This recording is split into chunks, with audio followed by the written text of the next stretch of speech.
It is another edition of the On the Mic podcast, and Bellator Fight Week is here. And we've been previewing the card since last week with plenty of interviews. Check it out on the channel. But now, man, coming on the show for the first time, one of the very best out of the UK. He's headed to Belfast, or he's probably in Belfast. He will be fighting at Bellator 302 this weekend, the one and only Alfie Davis. Sir, how are you?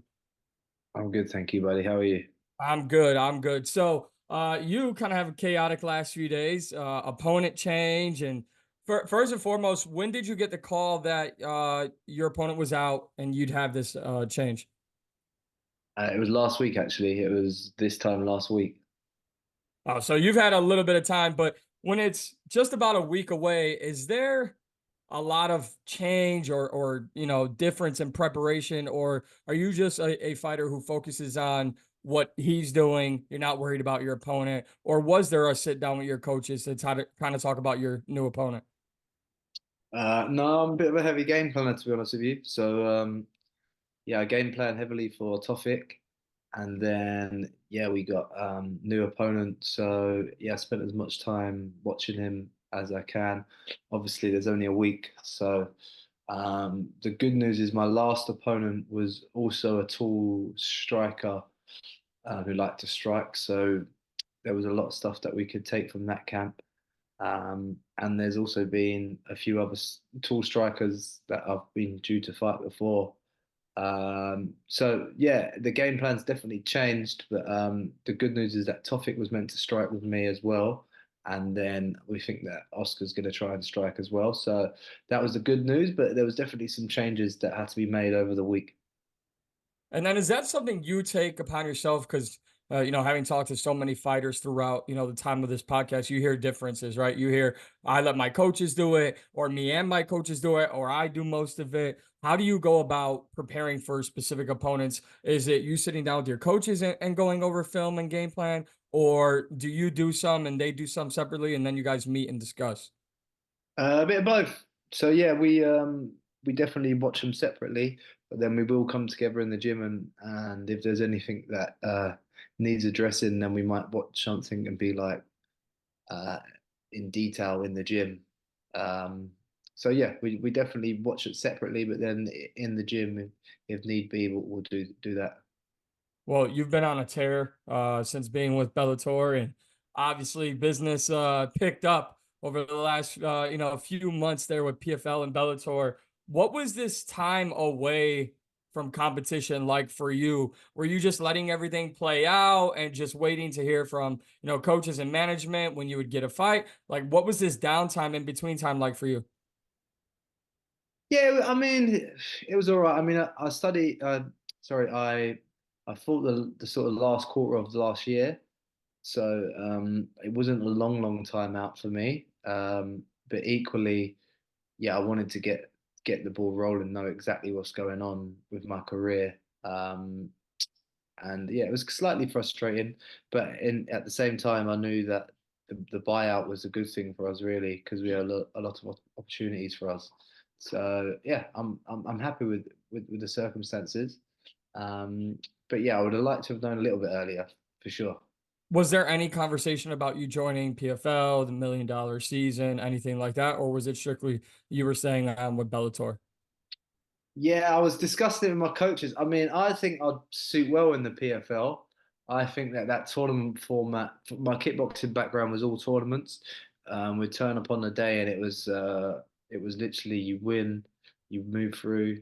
So it was that style tournament based. So I think I fight well in tournaments. Also, the regularity of their fights would be good for me, and also the $1 million.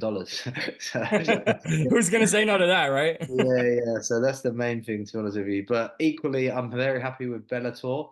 I've started to progress up through the ranks in Bellator, and I've always wanted that Bellator title. So actually, my only loss in Bellator is to a guy called Alexander Shabili, who's fighting for the title next. So I think, yeah, it won't be long before I will get to challenge for that belt. Yeah, you count me in. Obviously, no idea how that fight will go. Do you have a pick in that fight? I think Shabili will do him actually. I think Shabili's got better striking than Nurmagomedov. Nurmagomedov looks good. He's got nice kicks. but and decent boxing and also very good wrestling. But I think from yeah, my I don't know. You never know. I think it's to do with the wrestling attack, but I think Shabili can stuff his takedowns, and then he's a bit of a clinician on the feet, and I think he'll be able to walk down Nurmagomedov. But Nurmagomedov's very talented. Don't get me wrong; he's got some great skills. But yeah, I just think that yeah, that Shabili's a bit more clinical on the feet. So we'll see though. We'll see. There's a few questions there. It's hard to see from just watching their fights. But it's definitely a good matchup. Now, does part of you want him to go in and win that belt so you can go get your revenge and avenge your lone blemish and then get the belt as well against Shabili? Yeah, yeah. It looks better for me if he wins as well. Yeah, if he wins, I'm gonna be like, oh yeah, I lost to the champ. So, but yeah, no, definitely, I want the rematch, whatever the weather. But yeah, if he's winning, it definitely helps my career. What is your perfect timeline for this year? How many times would you? I know there's about six Bellator or eight Bellator events, a lot of them international. I'll ask you about that in a second. But how many fights would you like to get in this year? I mean, I think three's a good number, and I'd like this one. Yeah, funny enough, I looked at the schedule today as well.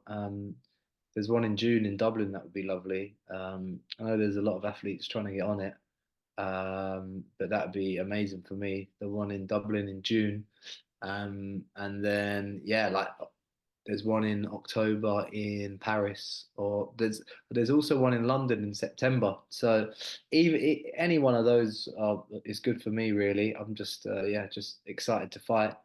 I've got to do the job on Friday, and then yeah, just get me to the title run.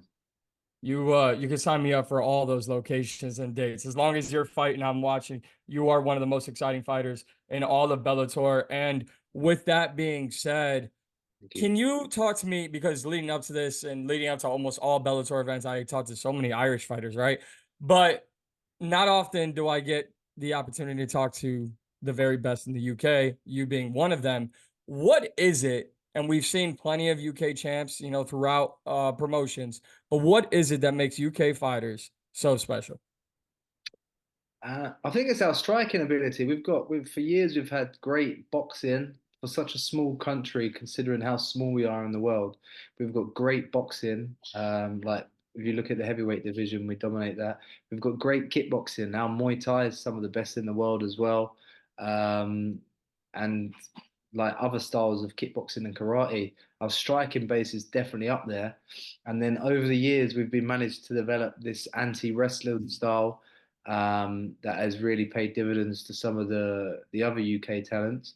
But then my gym, we have quite a heavy wrestling pedigree from our coaches going and wrestling in Eastern Europe in their heyday. So I mean, yeah, I think that's the combination of things. And yes, as you said, for such a small country, we've got such talent. But I think it's mainly our striking ability that does it for us.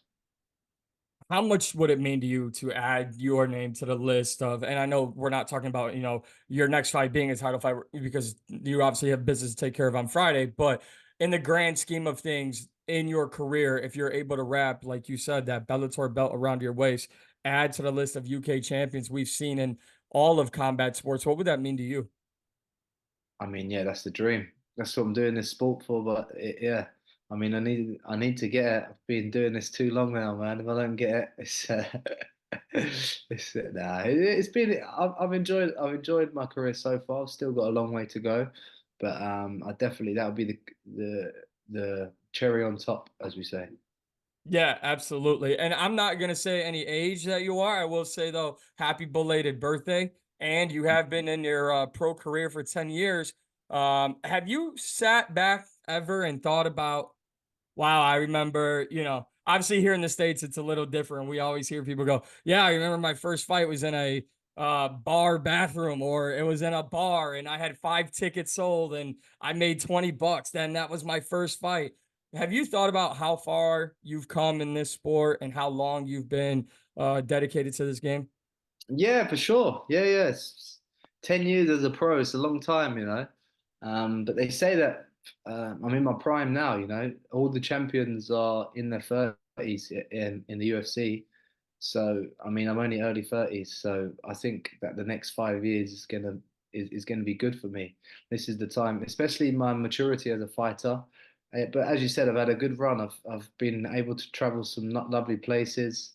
I've had some good fun in my earlier years, but now it's time to get the business done, you know. So these are the years where I'm going to start winning some real shit. You sound locked in and focused. Got me even more excited for this fight.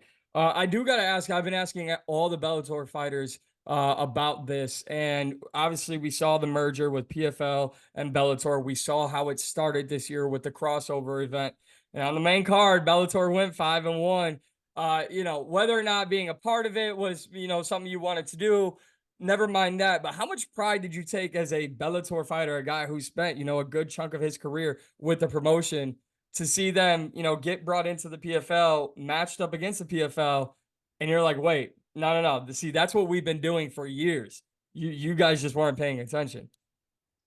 Yeah, I've known for years, being with Bellator, that we've got some of the best talent in the world. I mean, like the UFC's regarded as the best promotion. Let's be honest. But I think that a lot of Bellator fighters can challenge their top guys. Um, I think there's some guys that will go into the UFC and become champion from Bellator. And Shabili's one of them, the lightweight. He's got a heavy chance. Obviously, Nurmagomedov's training partners with Makachev, but I'd like to see their sparring and see how they get on. I know that Johnny Eblen's a great middleweight. Uh, Like him versus DDP. I don't know who's winning that. We've got Vadim Nemkov, who is a great light heavyweight. I mean, yeah. So as I said, Bellator has got some of the most stacked people, and then hopefully with this PFL merger is going to give us the promotion because, I mean, Bellator's always had the talent, but we haven't quite had the push that the market machine that UFC has. You know, they've done such a good job of monopolizing the MMA market. That it's such a good marketing machine for their fighters. So like, if someone's regarded as a UFC fighter, they're just regarded as one of the best in the world. But like, I've had 9 fights on Bellator, and I know that I'd beat a lot of the UFC fighters. So You can sign me just up. yeah, yeah. So it's but yeah. So I'm happy. I'm happy with the Bellator and the merger. Is just gonna bring the talent to PFL, and then you knew the goal that Don Davis said. We're trying to become joint leaders in this business, and I don't think it'll be long before we do it, especially with the talent that we got. No, you're one of the big reasons for, all that talent there. Bellator 302 in Belfast this weekend on Friday. You're taking on Oscar Onsworth now after the opponent change. What should everyone watching around the world expect from you?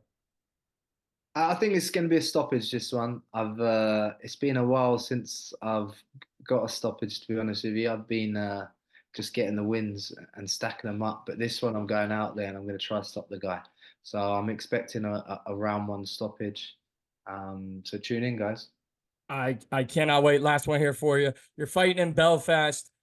Some of my favorite events of the year, no matter the promotion, are usually the fights that are taking place anywhere in Ireland. But when you get around Belfast and you're around that crowd, especially the Dublin crowd, no disrespect to the Belfast crowd, but when you're fighting in front of a ruckus crowd like Ireland always presents to the fighters, does that give you a little extra energy, whether you're in the cage or on your way to the cage? Because you're like, I think half this arena is drunk. I can't hear anything. I got to go on and put on a show for these guys. Yeah, the crowd definitely helps. I enjoy fighting in a good crowd, man. It's like you feed off of their energy. Um, and yeah, in between rounds, I would love to have a pint of Guinness, just keep me up. But I'm definitely have a pint of Guinness after. But no, the Irish it's just one of those nations, it's just full of lovely people. They get behind their sportsmen. They're like it's one of them small nations where they really get behind their sportsmen. So yeah, what a pleasure it is to compete there. Well, I've competed in Dublin, so this is going to be a pleasure to compete in Belfast also. Well, Alfie Davis, this is the first time we've had to talk. Hopefully, it won't be the last. I wish you all the best. You're a great man to talk to. You're a great man to watch inside the cage. Can't wait to see you in action this Friday at Bellator 302. Thank you so much for your time. Thank you, buddy. Take care. Yeah. Cheers, bud.